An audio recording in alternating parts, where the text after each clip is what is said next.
Bam. Okay. So, name a way you can die. Car accident. Okay. That'd be kinetic. Name a way you can die. Heart attack. Heart attack. Name another way you can die. Diet. Diet. How would you die from your diet, though? Eating junk food. Eating junk food. Okay, so chronic, and that would probably lead to like a disease. Cancer. Yeah. And cancer would be like under genetic or maybe under metabolic, right? So here's the thing.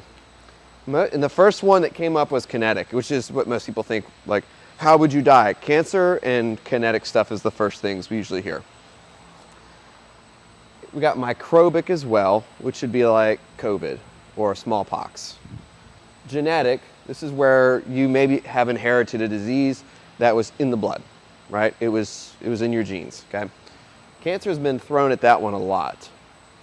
Kinetic is going to be a gunshot wound, a car accident, a fall, really big one as well too. Yeah, first day rope climbs, Oh God.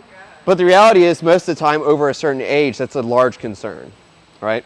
And so it's important to maintain independence and maintain dorsiflexion that you get from walking and learning to move these things.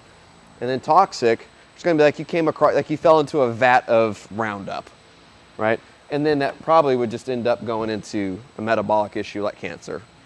So here's the thing. These four were all mostly concerned about 20% of early deaths, 14% healthcare spend. Chronic, which is it's going to get worse till it doesn't get better.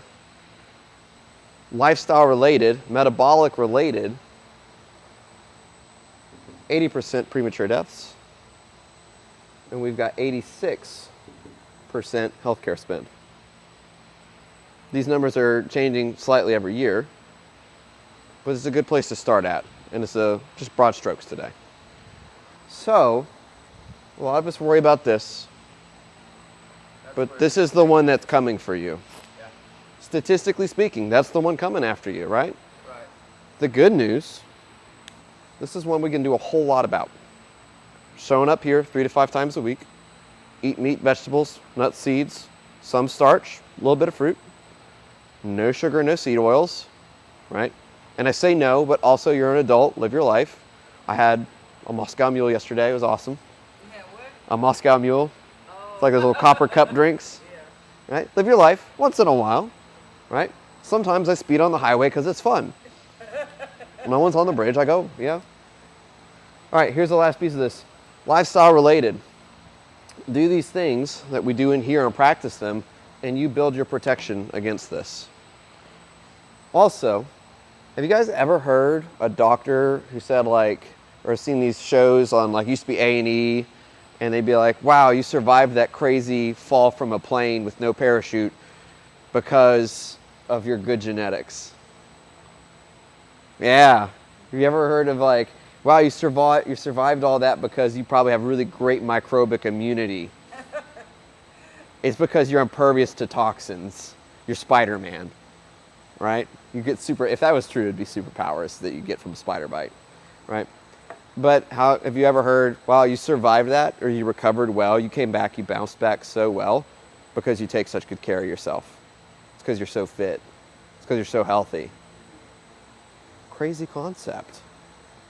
So, last piece here, you tell me, who is more likely, if you're the doctor, who is more likely going to survive a microbic event when I got to treat you with medicine?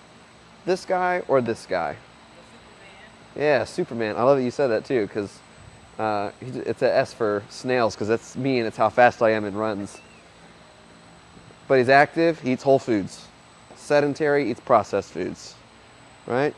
Who's more likely to survive a genetic issue? You're right. I thought it said poison food. Yeah, hell yeah. Same thing. Same thing. Poison. Genetic? Who's more likely to survive it? The Superman. Right. And we don't got to deny your brain. Like, your body has a good idea of this. Kinetic, toxic, and finally chronic. Right? If you get a chronically diseased person and you put them in any bucket, it's not going to be a good time. If you get a non-chronically diseased person, you get a metabolically healthy person, and you put them in any bucket, much better shot of surviving and also just brushing it off, continuing on, right? So, may worry about this, but if we build the defense against this, we get defense against all this. Because again, you know, you watch Final Destination 2, like the timber log falls off the truck, like it's going for your windshield, like, well, here it comes. Not a lot you can do. I hate that movie. But you had, I can't ride behind those trucks anymore. But yeah, like you had 30, 40, 50 years to prepare by just living an awesome life and enjoying metabolic health. And it'll protect you. That's all. Okay, that's 5 buckets of death.